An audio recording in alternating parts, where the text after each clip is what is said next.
Have you ever had a neighbor so nosy, so power-hungry, they'd break into your property with a weapon, thinking you'd just stand there and take it? Well, this one didn't know I was Special Forces. What started as a petty HOA complaint turned into something no one expected, not even me. Stick around, because this story gets wild, and trust me, it's 100% worth hearing to the end. I was polishing my boots on the porch when I saw her, charging down the dirt path, bat swinging in one hand like she was ready for war. Her stiff bob haircut bounced with every stomping step, sunglasses too large for her narrow face, lips tight with purpose. I didn't recognize her at first. The dust cloud she kicked up made her look like some angry spirit rolling in from the hills. But the moment she screeched, "You think you can ignore HOA notices, cowboy?" I knew exactly who I was dealing with. Her name was Linda Harwood. Folks in town just called her Miss Linda out of southern politeness, but everyone whispered a different name when she passed, the HOA Hammer. She was the kind of woman who measured grass with a ruler and reported hummingbirds for loitering. She didn't just walk onto my ranch that day, she stormed it. No permission. No hesitation. And I'll never forget the sound of that bat dragging across my gravel as she headed straight for my barn. What she didn't know. This quiet man with a beard had done 3 tours in Kandahar. Retired Special Forces sniper. I could take apart a rifle blindfolded and still hit a dime from 800 yards out. But I didn't move. Not yet. I let her come close enough to shout again, this time about a suspicious shed and non-HOA approved livestock fencing before she raised that bat, locked eyes with me, and charged. And right then, my hand slid behind my chair. Not for a weapon. Not yet. For something more effective. A pressure point. But before I could act, she took a wild swing. That's when everything slowed down. And that is where it all truly began. 3 months earlier, I hadn't even planned on buying the place. I'd been living out of a beat-up RV, parked in state parks and gravel lots all across Montana, Arizona, and the Dakotas. After 22 years in service, the world felt too noisy. Too crowded. The hum of fluorescent lights gave me headaches. I'd seen too much. Done too much. And all I wanted was peace. Dirt under my nails. Sky overhead. Something simple. That's when I saw the ad. 10-acre fixer-upper ranch outside Lakewood. No neighbors for miles. Owner desperate to sell. It was a picture of a collapsed barn and a faded house with more peeling paint than windows. But something about it spoke to me. A forgotten place. Just like me. I bought it 2 days later, paid in full with my retirement check and didn't even haggle. Didn't find out about the HOA until the ink was dry. They were called the Saddle Ridge Community Preservation Society, a fancy name for a small group of retirees who still thought this patch of land was some exclusive suburb instead of what it really was, aging ranch plots, scattered trailers, and a whole lot of coyotes. Linda Harwood was the president, treasurer, secretary, and unofficial sheriff. First week I moved in, she came by with a clipboard and a binder thicker than a battlefield manual. "You'll need to paint your shutters beige, page 46. Also, your porch steps must be 4 inches from ground level. Page 32. And livestock? Only mini goats.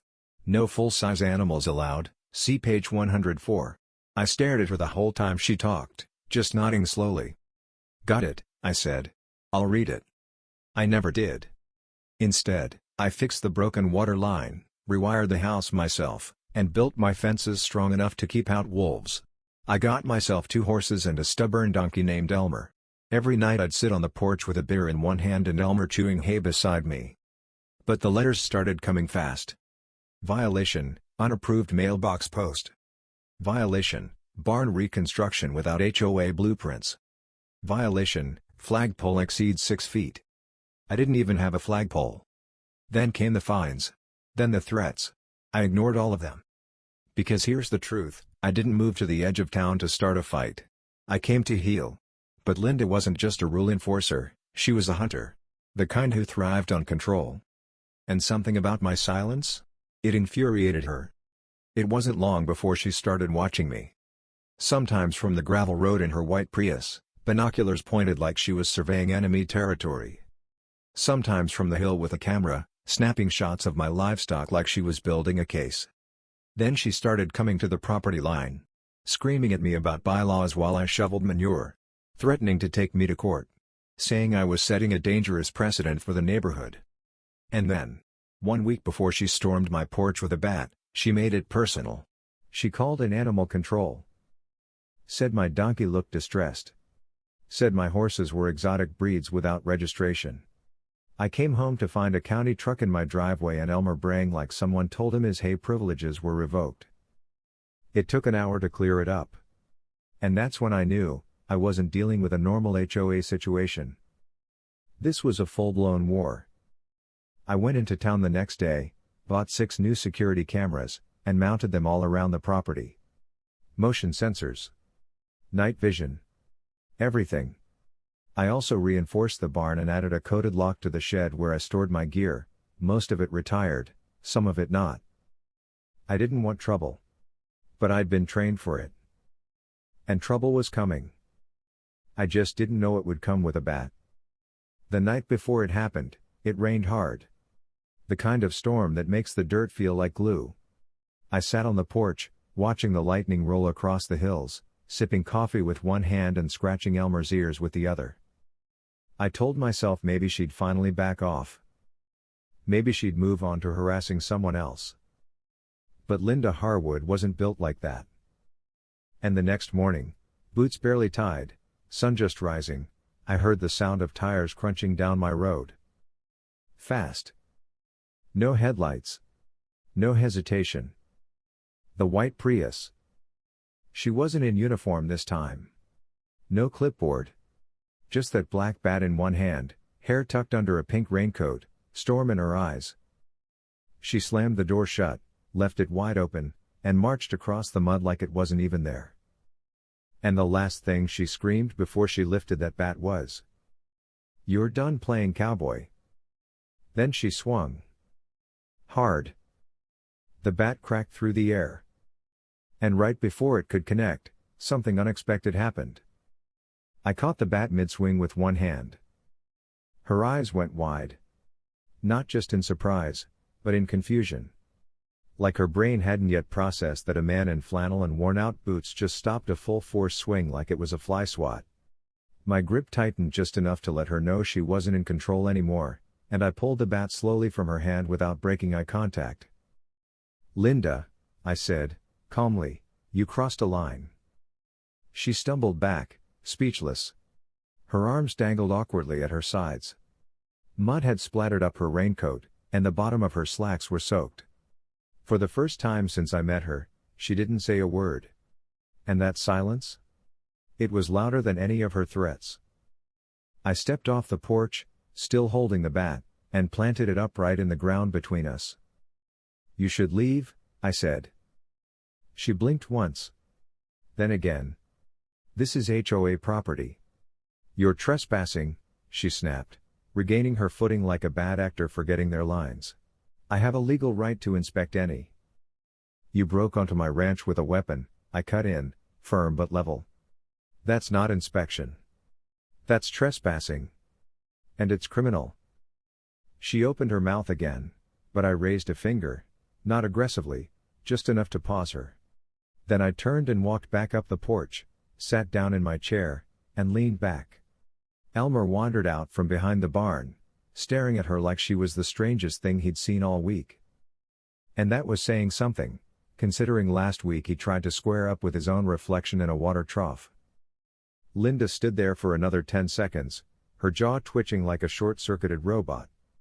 Then, without a word, she stomped back to her Prius, slipped in sideways to avoid the mud, and sped off. The moment she disappeared past the ridge, I let out a long breath. Not from fear. From frustration. I didn't want this life. This back and forth. I'd seen enough fights overseas to know that winning a war doesn't always feel like winning. Sometimes, it just leaves you tired. Hollow. But something told me Linda wasn't finished. That was just a preview. And I was right. The next day, I found all 6 of my security cameras smashed. Clean breaks. No wires left dangling. Just shattered glass and silent mounts. One even had boot prints underneath it.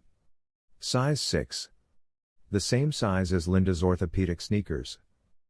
She didn't just break my cameras. She wanted me to know she had. That same afternoon, the county zoning office left a bright pink envelope on my front gate. A fine. This time for unauthorized use of farm equipment on private land adjacent to residential property. Except I hadn't used any equipment on the edge of the property. At least not recently. I drove to the zoning office the next day and asked to see the evidence. The young man at the desk looked nervous, thumbing through paperwork. Well, a citizen filed a complaint, he mumbled. Provided photos of a backhoe clearing brush near Saddle Ridge Trail. I don't even own a backhoe, I said. He shrugged. Still gotta pay the fine or file a dispute in writing. I looked down at the photo stapled to the violation notice. It was blurry. Clearly taken with a phone. And the machine in the picture? Yellow, sure, but it wasn't mine. It wasn't even on my land. Someone had doctored the claim, and the office didn't care. That's when I realized she was trying to build a case. Not just annoy me, but push me out completely.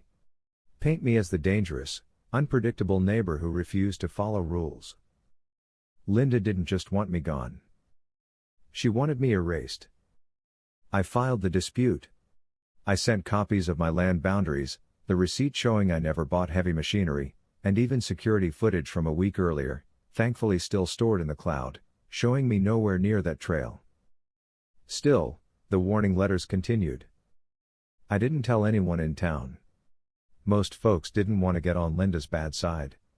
She ran the HOA like it was a courtroom drama and she was judge, jury, and punishment all rolled into one. But not everyone bought into her kingdom. One person still stopped by every Friday. Her name was Lily. She was 9 years old, had a mop of curly brown hair that never stayed in place, and lived down the road with her mom, Tanya, who worked nights as a nurse. Lily came by every week to check on Elmer. She'd knock twice on the gate, ask if it was okay, then run straight to the donkey with a bag of carrots and a heart full of chatter. "Hey, Mr. Blake, guess what?" she'd say, even if she didn't really have anything to follow it up with. I didn't mind. I liked listening to her talk. It reminded me that not all people wanted something. Some just wanted to share a laugh.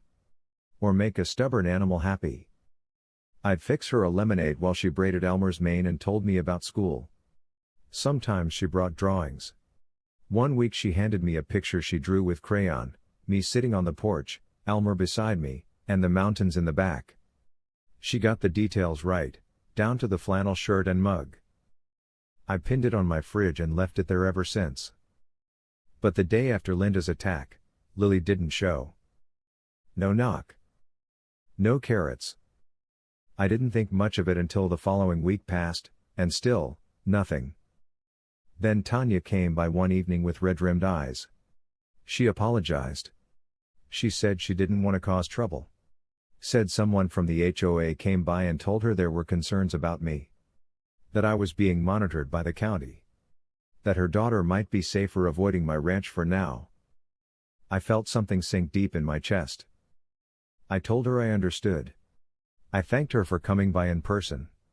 And after she left, I stood in the kitchen staring at the crayon drawing on the fridge. Quiet for a long, long time. That's when I decided to stop waiting.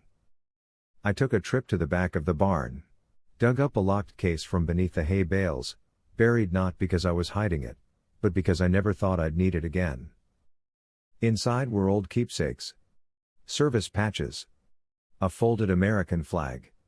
And my scope, carefully wrapped in flannel, still adjusted to my eye. I didn't plan to use it. Not yet. But I wanted it close. Just in case. The next day was quiet. I chopped wood. Fed the horses. Cleaned out the troughs. Then, around dusk, I heard it. Not the sound of tires. Not the sound of boots. A drone. Buzzing. Sharp. Persistent. I stepped outside and looked up. And there it was, hovering 20 feet over my shed. Watching. Recording. And that was the moment I knew this war had gone to a whole new level. I didn't react right away. I just stood there, staring at the drone like it was a mosquito that had wandered too close to the wrong man. It hovered in place, tilting left and right like it was trying to get different angles of the ranch. Of me. I took a slow breath and walked back inside the house. Grabbed my phone. I opened the security app I'd installed after Linda first tried to file complaints. Sure enough, the motion sensor had already picked it up. Footage was being recorded. Timestamped. Logged. But the footage wasn't what bothered me. It was the fact that someone had sent a drone onto my private property, and they weren't afraid of being caught. I spent 20 years overseas tracking hostile surveillance. I could tell the difference between a kid's toy and a rigged-up recon drone. This one? It looked like it cost at least a few thousand. Silent rotors. High-definition camera. And most likely GPS linked to whoever was operating it, probably from a parked car just outside the HOA limits. I could have shot it down easily. One precise shot and the thing would drop like a rock. But I didn't. Not yet. Instead, I walked out slow and calm and let it follow me around the yard. I even tipped my hat to it once, just to make it clear I knew it was there. Then I circled the side of the barn, out of view of the camera, and slipped inside the tool shed. There, I opened the second case I'd buried long ago. It held a simple EMP jammer. Non-lethal. Legal, depending on how you used it. I built it myself years ago, back when I was training teams on electronic warfare. Small enough to fit in a backpack, strong enough to short out anything with a signal within 50 feet. I powered it on, walked back outside, and angled myself near the drone's flight path. 30 seconds later, pop. The drone jerked in the air, then spiraled like a drunken wasp before crashing nose first into the muddy patch near my water trough. Sparks danced from the motor, and the camera lens blinked twice before going dark. I didn't touch it. Didn't need to. Let whoever was behind the controller come collect their broken toy. The next morning, it was gone. Just a small dent in the grass where it had landed. I knew what that meant. Whoever sent it had watched it go down. And instead of raising a complaint or calling the cops, they came in the night and picked it up themselves, quietly. But they left something behind. Right under where the drone fell, I found a small laminated card half buried in the mud. It had the Saddle Ridge HOA logo printed in gold foil at the top. And beneath that? Enforcement Division, Eyes Everywhere. There wasn't even a name. Just that slogan. Eyes. Everywhere. I couldn't help but laugh. Not because it was funny, but because it was pathetic. Someone thought they were playing spy games. But I had trained men in deserts and jungles. Taught them to track targets who really didn't want to be found. Whoever was doing this? They were playing dress up in my world. Still, I didn't underestimate them. Because desperation made people dangerous. And Linda? She was desperate to win. That afternoon, I drove into town. Picked up extra fencing supplies and a new solar-powered motion sensor. Ran into Sheriff Burke at the gas station. He leaned on his cruiser, arms crossed, sipping coffee. "You all right out there, Blake?" he asked, not looking up from his cup. "I'm fine," I said. He nodded once. Then added, "Linda's been in here 4 times this month. Wants me to take action. Says you're a threat to the community. Says she's got evidence." I raised a brow. "Of what?" He shrugged. "Says you're harboring animals illegally. Running military-grade equipment on your land. Accused you of building a bunker?" "She's not wrong about the last one," I said dryly. "It's a storm shelter. Got it when I moved in." Burke smirked, but the humor didn't last long.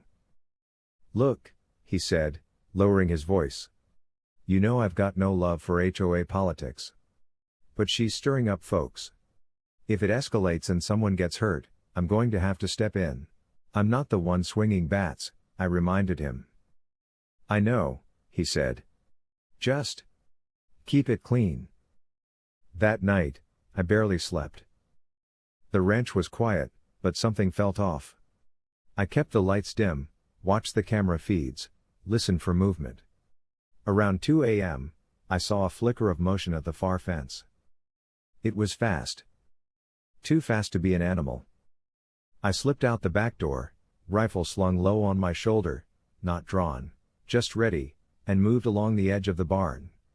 Every step was slow. Silent. Near the north gate, I saw it. A figure in black crouched at the edge of the fence line. Hood up. Gloves on. Trying to clip the barbed wire with bolt cutters. I froze. Watched. They moved like they'd done this before. Confident. Methodical. But what they didn't realize was, I'd already anticipated this. 3 days earlier, I'd swapped the lower wire for high tensile electric fencing. Not enough to kill. Just enough to bite. As they moved to cut the second wire, ZZZT. The fence jolted. Sparks flew. The figure yelped and fell backward, clutching their hand. I stepped forward, rifle still low. Bad idea, I said, loud enough to carry. They scrambled up and ran. Fast. Disappeared into the woods behind the ridge without a word. By the time I reached the fence, they were gone. But in their rush, they dropped something. A key fob. Bright red. With a plastic tag labeled, HOA Clubhouse number 7. I stared at it in my palm for a long moment. And that's when I knew, for certain, that this wasn't just Linda's game anymore. She had help. And whoever was helping her had no problem trespassing in the dark, damaging property, and spying on a veteran. I walked back to the house, locked every door, and placed the fob in a glass jar by the window. A reminder. Not of fear, but of patience. Because the next time they came back, I'd be waiting. And they wouldn't like what happened next. The rain returned the next morning, light at first, then heavy, with low thunder rolling in from the west like a slow drumbeat. I stood at the window for a while, watching the water run down the glass, tapping my fingers against the rim of my coffee mug. The red key fob sat on the sill, glinting in the pale light. It hadn't moved since I dropped it there, but the weight of it filled the room. I'd kept quiet long enough. They thought I was some loner rancher with too much land and not enough friends. They didn't know about the training, the precision, or the long hours I'd spent scanning ridge lines for targets under desert heat. They didn't know I'd been watching them too, every white Prius, every clubhouse meeting, every time Linda's binoculars peeked over the hill. I spent the day documenting everything. Uploaded footage, copied files to a separate drive, and printed hard evidence. Then I typed out a full report, simple language, time-stamped, factual. I didn't take it to the sheriff just yet. I wanted one more piece of proof. That night, I waited. Lights off. Sensors armed. Scope mounted on a tripod in the attic, angled at the same north gate where the intruder had hit the electric line. My breath was slow. Measured. I had a radio headset plugged into my ear just out of habit, listening to the soft static like it was a heartbeat. Hours passed. Then, at 3:27 a.m., movement. A car. No headlights. It crept down the gravel road like a ghost, pulling off before the curve and cutting the engine. I counted 3 minutes of stillness before the doors opened, 2 shadows slipped out. One headed toward the fence. The other moved toward my barn. This time, I didn't wait. I stepped outside quietly, staying low, moving around the back. Near the barn, I saw the second figure. Male. Medium build. Backpack. He was trying to wedge something under the barn door. Could have been a tracker. Could have been worse. I stepped forward. "You're trespassing," I said calmly, my voice loud and clear. He jumped, turned, but didn't run. Instead, he pointed a small object at me. From a distance, it looked like a flashlight. But I could tell, it was a stun device. I didn't flinch. He took a step closer. "Step back," I warned. He didn't. So I dropped my hand, triggering the remote beacon I'd installed near the door. A blinding spotlight exploded overhead, flooding the yard in white light. He stumbled back, raising a hand to shield his eyes. In that split second, I saw his face. Couldn't place him. Not local. But he looked young. Early 30s. Shaky hands. Definitely not a pro. "Who sent you?" I asked, stepping closer. But he bolted. He took off into the night, slipping on the wet grass as he ran toward the road. The other figure was already gone. By the time I reached the curve, their car was speeding off, mud spraying from the tires. I stood in the headlights of my own truck, heart still calm, hands steady. Then I looked down. Something had fallen in the mud. A folded sheet of paper. Wet. Crumpled. I picked it up. It was a printed map, my ranch outlined in red marker. Every shed, every barn, even the storm shelter out back. Circled in ink. And at the top, in bold black letters. Phase 3, Forced Compliance. Below that was a checklist. Remove surveillance. Discredit character. Apply external pressure. Induce sale or repossession. I read it 3 times before folding it up and putting it in my pocket. This wasn't an overzealous HOA president anymore. This was coordinated. Tactical. Almost military. But sloppy. They were using big terms without knowing the weight they carried. Induce sale? External pressure? These were phrases we used in destabilization missions. These weren't neighborhood terms. These were stolen tactics by people who'd read too many spy thrillers and thought intimidation would win them land. They were wrong. The next morning, I drove into town. Not for groceries. Not for feed. I went to the courthouse. I filed a formal complaint, listed every incident. Drone footage. Trespassing. Property damage. False reports. I attached photos, footage, GPS logs, and filed copies with both the county and a private attorney friend from the next county over. Not for revenge. For insurance. Because I'd seen enough in war to know that when people cross lines in the dark, daylight is the only way to burn them back. That afternoon, I sat with Elmer under the pine tree near the barn. He chewed hay with that sleepy, judgmental look of his while I scratched behind his ears. "You know, buddy," I said, "I think they're scared." He let out a bray like he agreed. Later that week, something strange happened. Linda disappeared. Not a trace. Her car wasn't parked in its usual spot. No HOA meetings. No binoculars. No yelling. Just gone. The neighborhood started buzzing. Some said she went to visit her sister. Others claimed she was recovering from stress. But I had my doubts. Because one morning, I received a package on my porch. No return address. No postage. Just a cardboard box with my name written in black marker. Inside was a folder. Photos. Dozens of them. Of me. Reading on the porch. Feeding the animals. Walking to the shed. Even one of me sitting inside, visible through the kitchen window.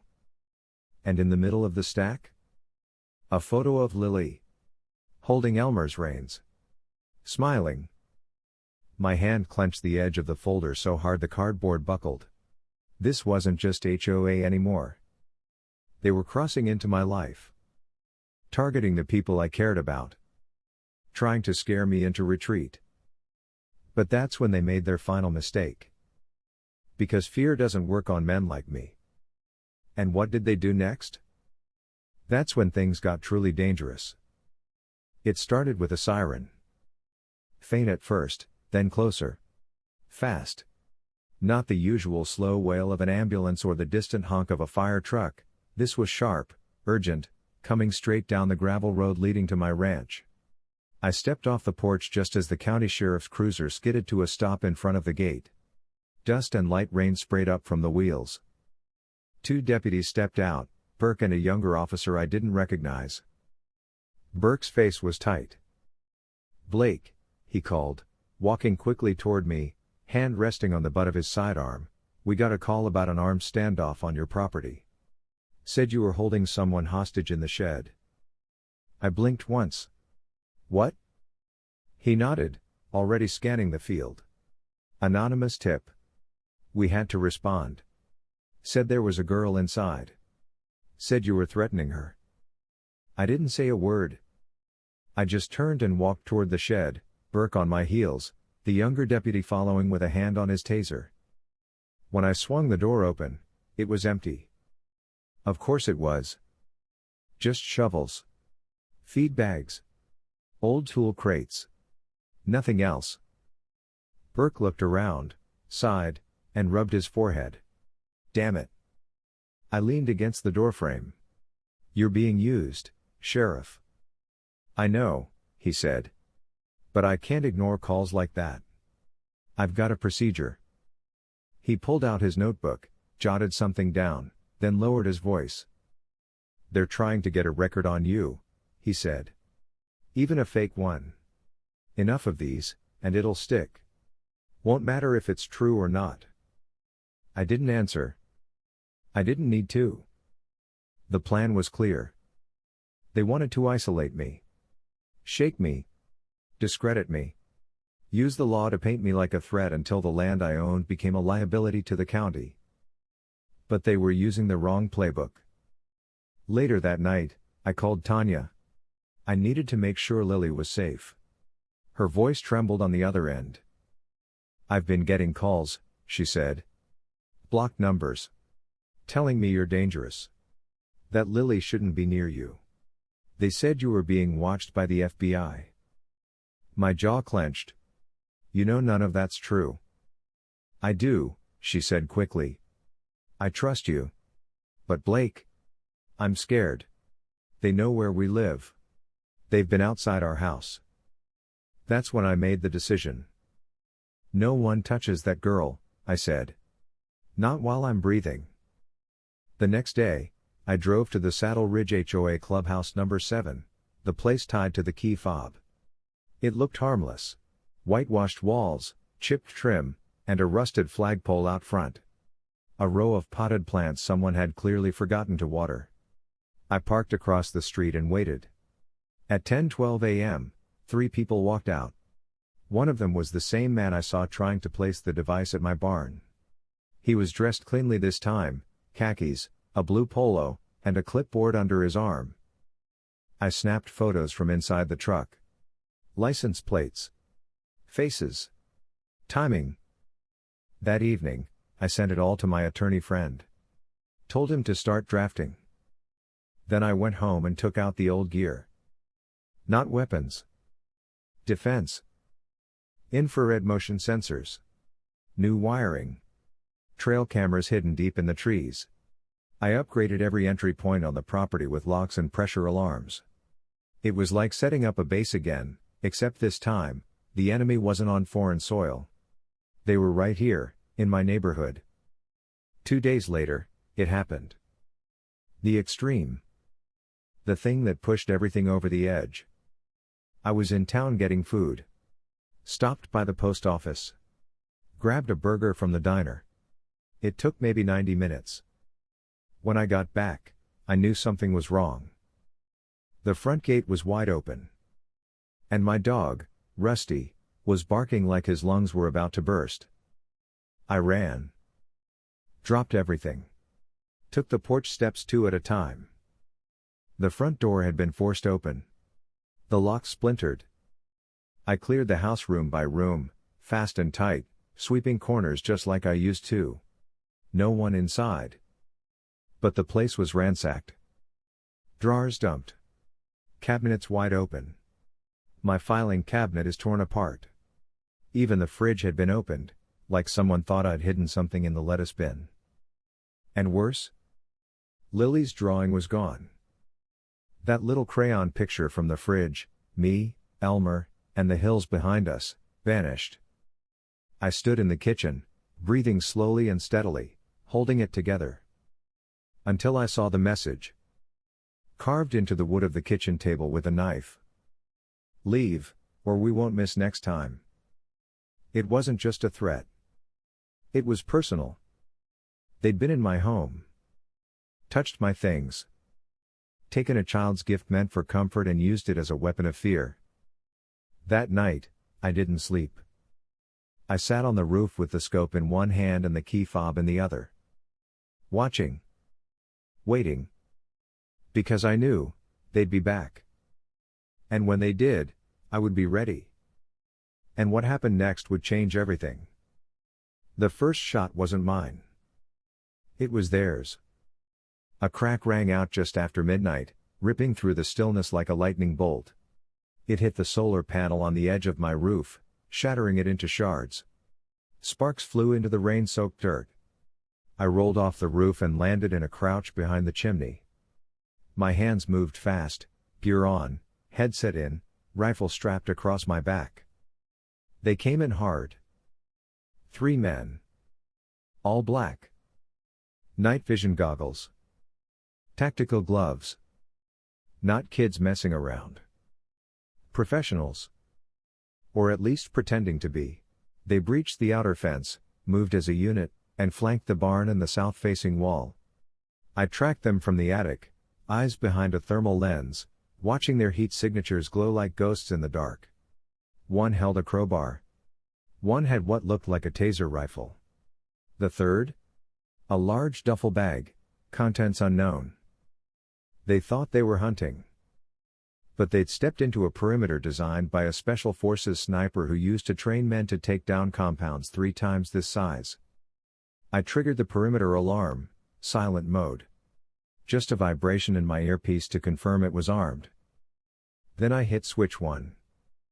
Floodlights blasted to life around the barn, revealing 2 of the intruders in full gear. They flinched, blinded. One ducked. The other raised his arm like it would help. Switch 2. A flashbang popped near the east fence, just sound, no shrapnel. Enough to rattle nerves. They scattered, stumbling like startled cattle. That's when I made my move. I dropped from the roof into the hay pile behind the barn, silent and controlled, and landed on my feet. The thermal showed one of them circling toward the back of the shed. I moved parallel, staying low. My boots never made a sound. Then I stepped out. He froze. Mask off now, his face pale and wet with sweat. Drop the bag, I said. He didn't. I raised my hand. Not the rifle. Just a flare gun. He smirked. Bad move. I fired straight into the sky. Red burst above us like fire raining down from heaven. It didn't just light the ranch. It lit the truth. The man behind the mask was Officer Grant. Sheriff Burke's deputy.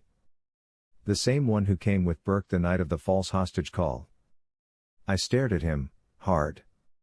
You broke into a veteran's home with a weapon, I said. You're done. He dropped the bag. Took off running. I didn't chase him. I opened the bag instead. Inside were ropes, zip ties, a burner phone, and a folder labeled subject, Blake Radley, Final Phase. I didn't read it. I didn't need to. Because right then, I heard a scream. Lily. It came from the trees. I ran. Heart hammering, legs moving faster than they had in years. I tore through the brush, scanning wildly until I found her.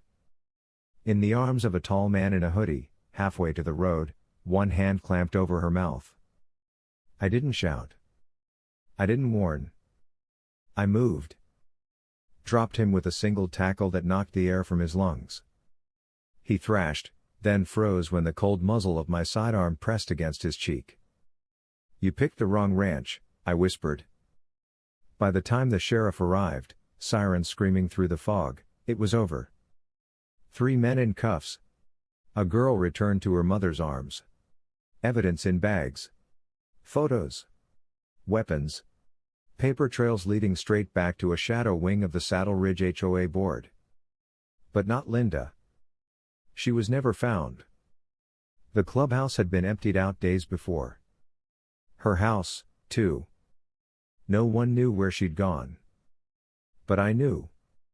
Some people don't run away. They disappear because they planned it that way. I rebuilt the table. Fixed the gate. Painted the barn. And when the reporters came sniffing around, I gave them one statement. Protect what matters. Even if it costs you everything. They tried to paint me as the aggressor. But the townsfolk knew better.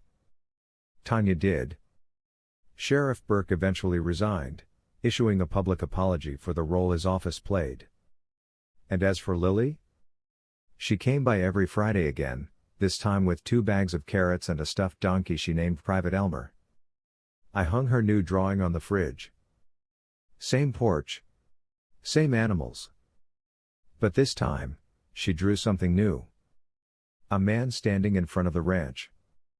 Smiling. Behind him, a small sign in the dirt read. No HOA beyond this point. And beneath that, scribbled in purple crayon. My hero. They thought they could scare me out of my own home, but I didn't fight for my country just to be bullied on my own land. If you found this story as crazy as I did living it, do me a favor, hit that like button, drop a comment if you've ever dealt with HOA madness, and don't forget to subscribe for more real deal stories every single week. Stay sharp, and protect your peace.